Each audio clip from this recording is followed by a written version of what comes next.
it says, Summer Creek Bizcom mission statement is we seek to build positive community spirit by promoting involvement, safety, security, and economic development in the Summer Creek area.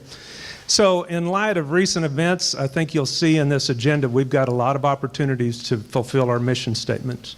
One other group that I wanted to mention is Dwayne and Erica Johnston, and over there as well as Jackie. Thank you. Yeah. For those of you that don't know, they're one of the primary reasons we're here today, because we started having the idea, Trey Kramer, we talked with him and we said we wanted to build a sense of community. And so we said we're bringing people and Chick-fil-A, and people came. So thank you, Dwayne. We so appreciate you very much. So before I bring up our first speaker, I want to just refer to our agenda. If you look at the bottom of that, do you see where it says closing thoughts and optional networking session?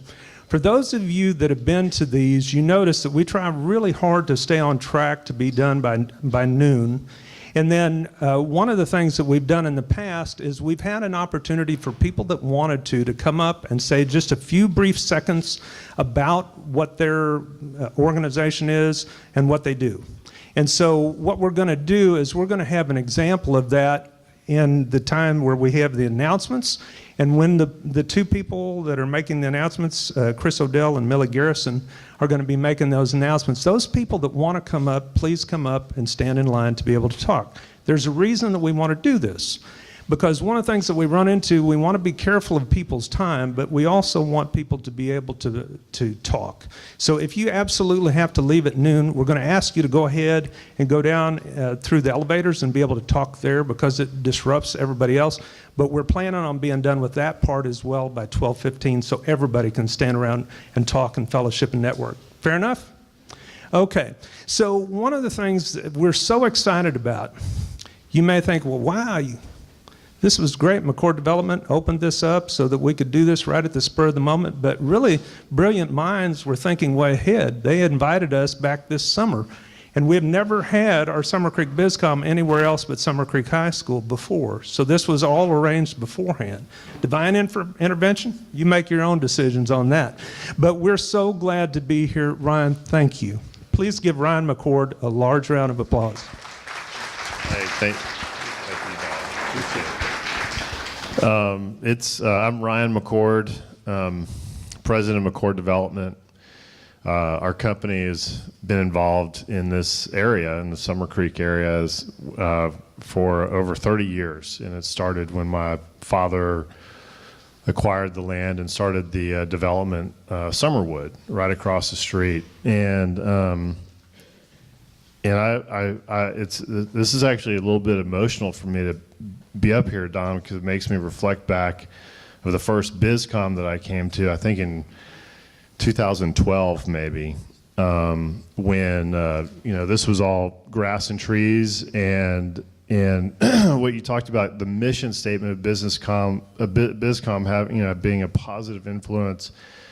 It's actually one of the things in my notes that, over the course of the last 5 years, as we've worked to, develop Generation Park and bring our vision to fruition, it's been met with nothing but, positive feedback from the community and encouragement, which is hugely valuable, because there's a number of folks who live in other parts of the city who don't think what we're doing is viable or possible. And so there's just nothing like hearing from the community, hey, really like what you guys are doing. It's going to be great. This area is amazing, and it's emboldened us to establish a very strong vision and commitment to what we're doing out here at Generation Park.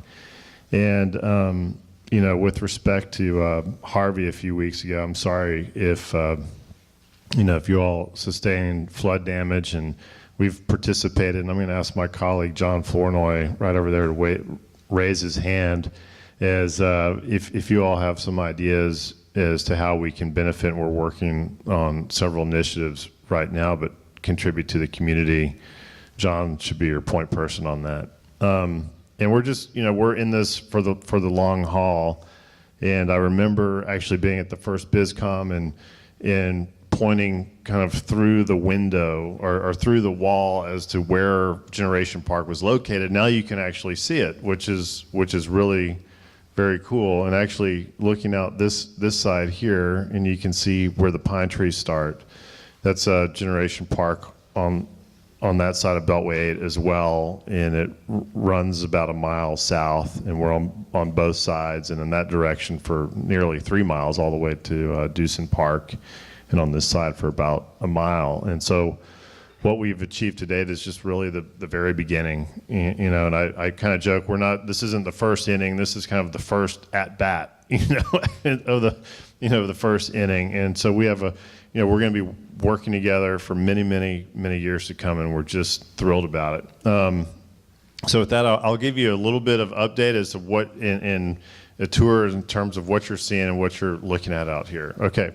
So this building is, we call it 250 Assay, and that's the address of it. Our corporate office is on the floor just below this. And if you are interested in considering office space or relocating, or if you have a retail business that you think may be a good fit for some of our retail space in Generation Park, you can see us after this and we'll give you a quick tour of our office, or we can schedule a meeting in the future to do that. The top 2 floors of this building are leased to a company called Apache Industrial Services. They have a large shop manufacturing operations on North Lake Houston Parkway, just a few short miles from here. A lot of their leadership lives in the area, the Kingwood and kind of south area, and so they're thrilled about being able to be in high quality office environment close to where their operations are and close to where their workforce lives, which is really the goal. And we're chasing, I don't know if you all saw the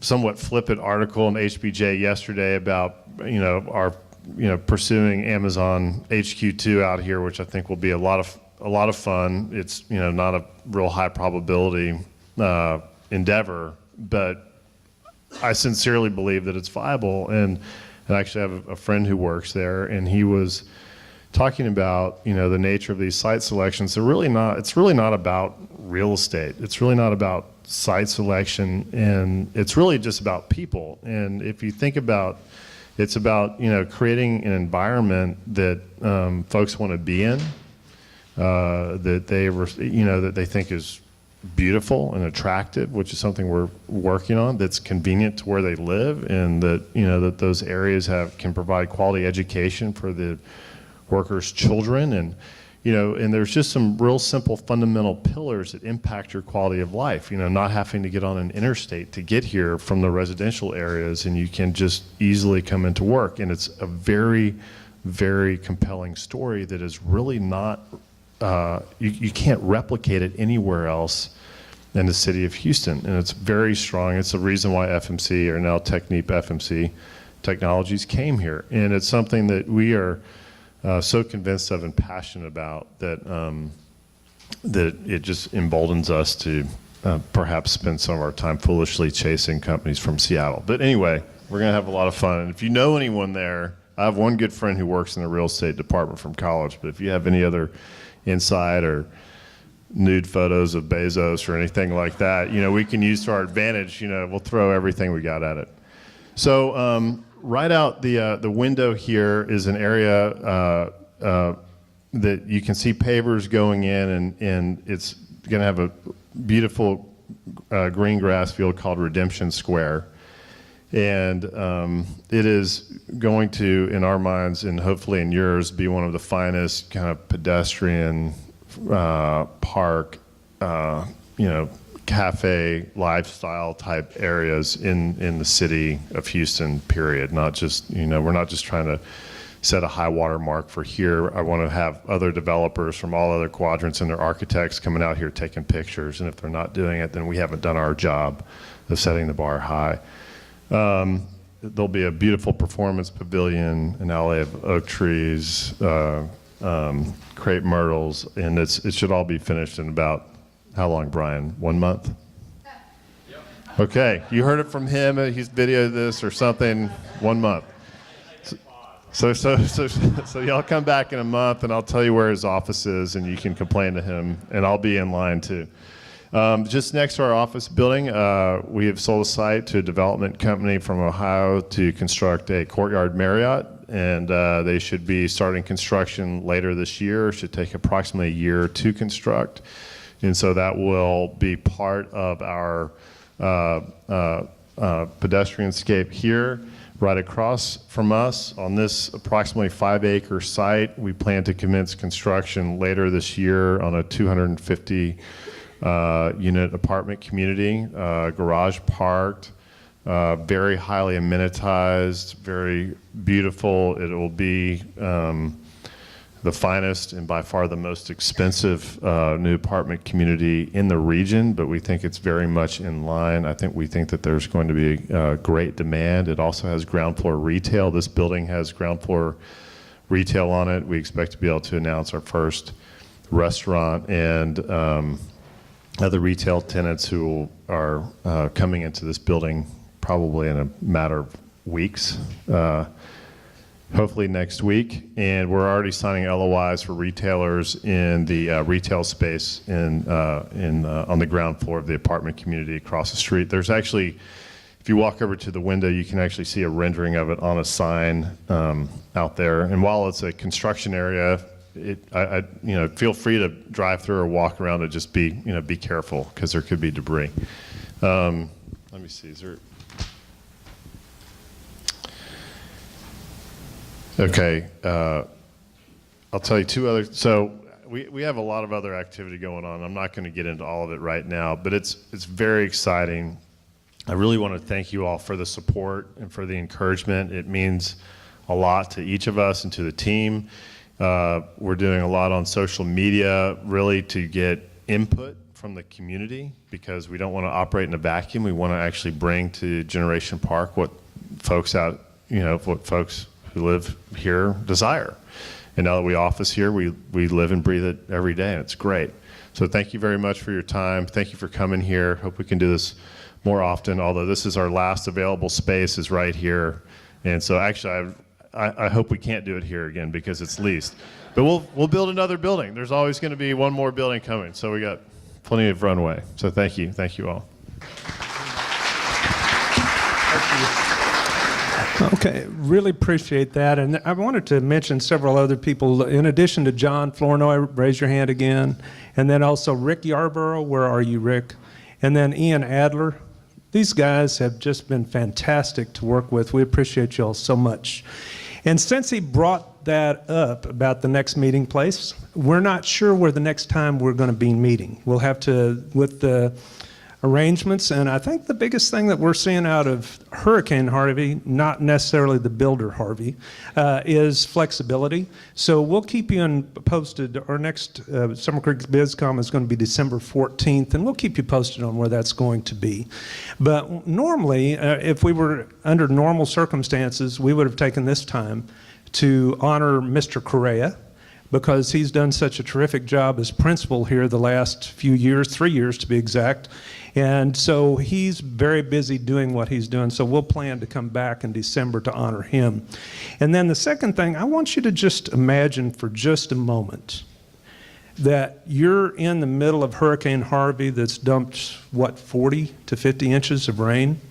And you're the superintendent of schools of a school district the size of Humble ISD. Wow. But one of the things that I've heard over and over again, and Jamie Mount, thank you for arranging it so Dr. Fagan and Dr. Brown could come out today. I've heard nothing but great things about the teamwork that they've done to consider all of the needs and to do the best job they possibly can. I think they deserve a huge round of applause as they come up, please.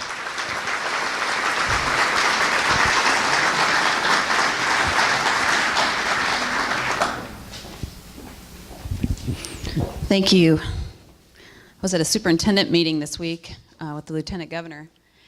And my friend Richard Kranza, who's in Houston, he said, well, I've been through a Gulf Coast hurricane, so now I'm a Texan. So I think that counts me too. I think I get to count myself now as an official Gulf Coast Texan, having lived through what they are calling 500-year event, 1,000-year event, whatever. we're going to call it, it was significant, and it impacted our communities in ways that I don't think we even knew was possible when we started to get the preliminary forecasts. And where it went from there, we were just constantly responding to the changes as they were coming at us. And so it was certainly a team effort as we moved through all of the events of the last, I don't even know how many days it is anymore. I've lost track. But it's been a couple weeks anyway. So with that, we'd like to start out by sharing with you a video that we shared Tuesday night at our board meeting, sort of celebrating all that has come out of this experience that has been both challenging but also very positive. So let's see if this works. Jonathan, is it going to work? Oh, he's going to do it all right.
important for everybody to see that being out in the community and those around you, helping those out, it's 10 times better than any feeling in the world.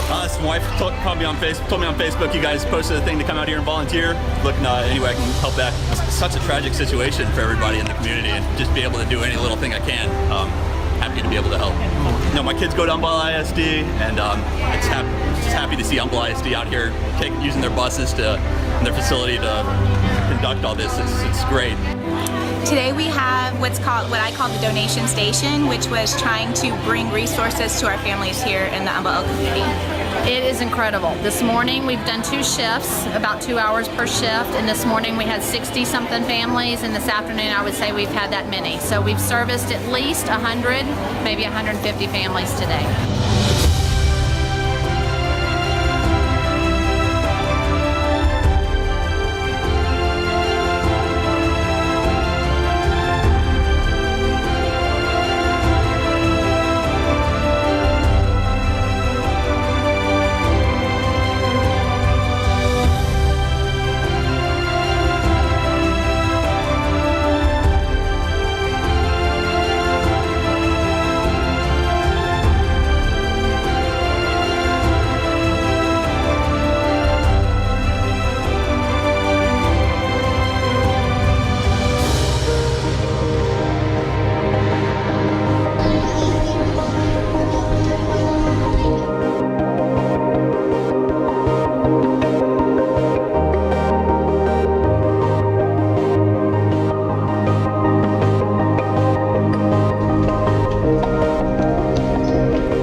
lines are maybe like elbow to elbow. You're like trying to get through, but it was pretty easy to get to classes, and the teachers are nice.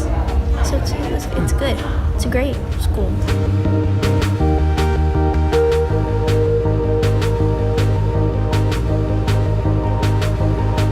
We can't wait for the kids to come. Yes. We're so excited for students. And the welcome that we have felt from the Summer Creek community has been outstanding. They couldn't make us feel more welcome. They are wonderful. Absolutely. It's going to be an awesome year. So just want to say from Kingwood High School to the Summer Creek community, thank you so much for all that you've done for us. Without you, we wouldn't exist, and we are forever in your debt, and it's a debt we'll never be able to repay. So thank you.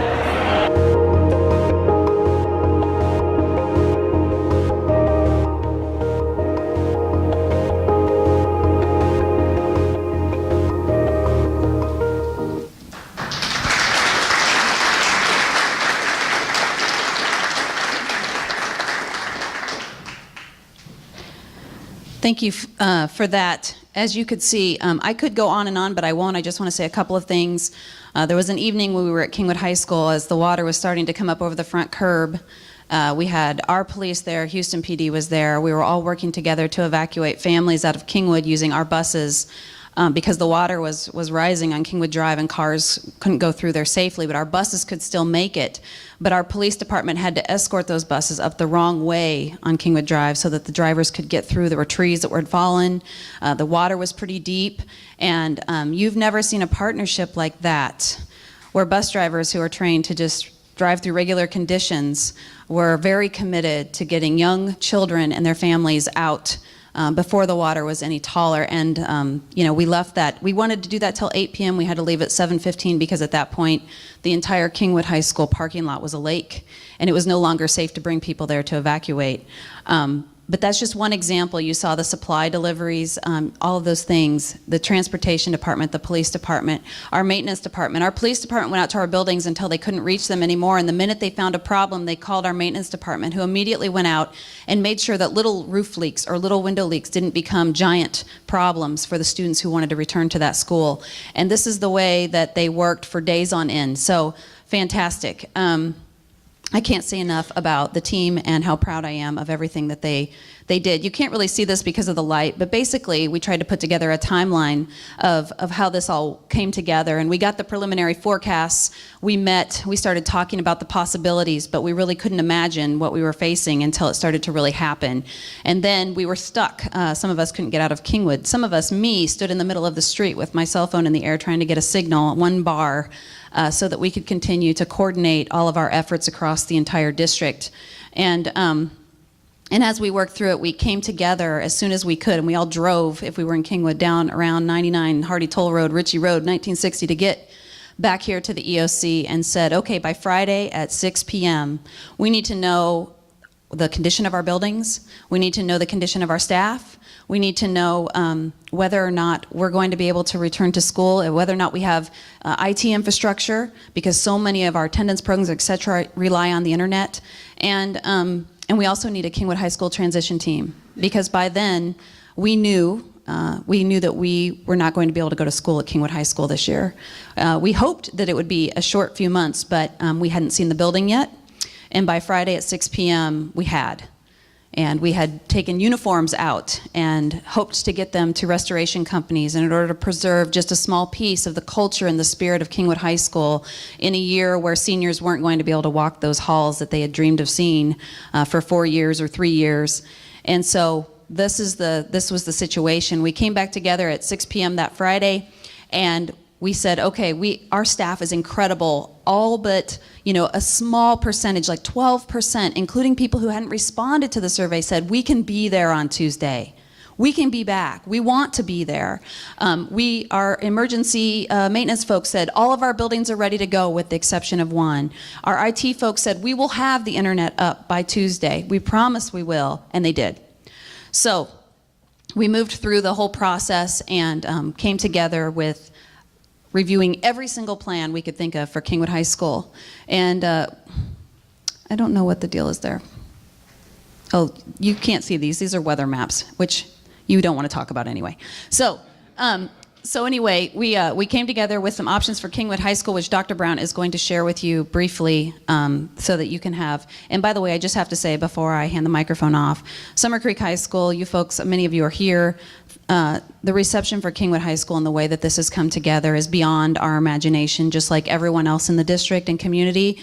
The warm welcome, the clearing of shelves, the collaboration, making the best of a very challenging situation. Thank you so much for everything you've done. Thank you.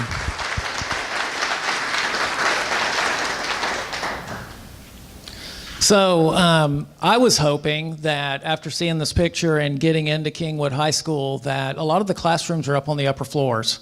And so I was hoping we'd be able to, okay, we knew the bottom floor was going to be in bad shape, but is there any way we'd have access to the top floors to have school? And Blackman Mooring, in their assessment and us walking the building, it was pretty evident that that was not going to happen right away. So we pulled together a team of about 25 administrators and staff and started looking at, okay, if Kingwood High School is not going to be an option, what options do we have and what's our goals? And so two of the goals that we came up with right away was we wanted, if at all possible, to keep the Kingwood High School students together. We heard from the principal and the community that was very important. And if possible, try to keep them in Kingwood. So to keep them at Kingwood High School, if we wanted to do that, we knew that inside the building was not going to be possible. Well, what if we brought in temporary buildings? Well, we would need about 50 of them. And that does not include cafeteria, restrooms, etc. And in working with temporary buildings, which we certainly have throughout the district, that's not a fast process. My experience has been that's a 2 to 3 month process if you can find the temporary buildings. So we thought, well, that's not going to help us because we can't and we do not want to keep the students out for 2 to 3 months. So what about Kingwood Park High School? We looked at Kingwood Park High School. Kingwood Park is built for a capacity of about 1,800 students. We're talking 2,700 students at Kingwood High School. So then we started looking at, well, what would be the options there? And then we realized as we got into it that if that's an option, it's going to have to impact our middle schools. So somehow we're going to have to engage our middle schools in this as well. And maybe even some of the elementaries in there. So we thought, well, is that really the best possible plan we can come up with? Because that doesn't keep Kingwood High School together and it impacts a lot of other facilities and students. Well, what if we just dissolve Kingwood High School this year? Let's just get rid of it. Let's just take the 2,700 kids and some of you are going to go to Atascocita High, some of you are going to go to Humble High, some of you are going to go to Summer Creek, and let's just dissolve Kingwood High School. Is that an option? Well, you have to think about Atascocita High School. They've already added 100 students this year. There's 16 classrooms out in the parking lot, so they're pretty packed. Humble High School, we added 2 temporary facilities on the outside this year. They're growing. So, and Kingwood Park, they're at capacity at 1,800 already.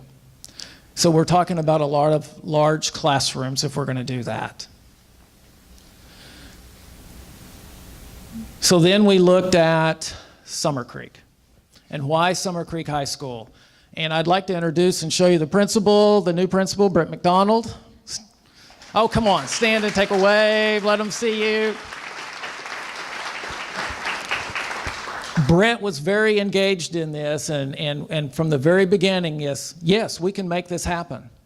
Summer Creek currently has about 21 to 2,200 students. They have a capacity of 3,200. So we know we have the room there at Summer Creek High School.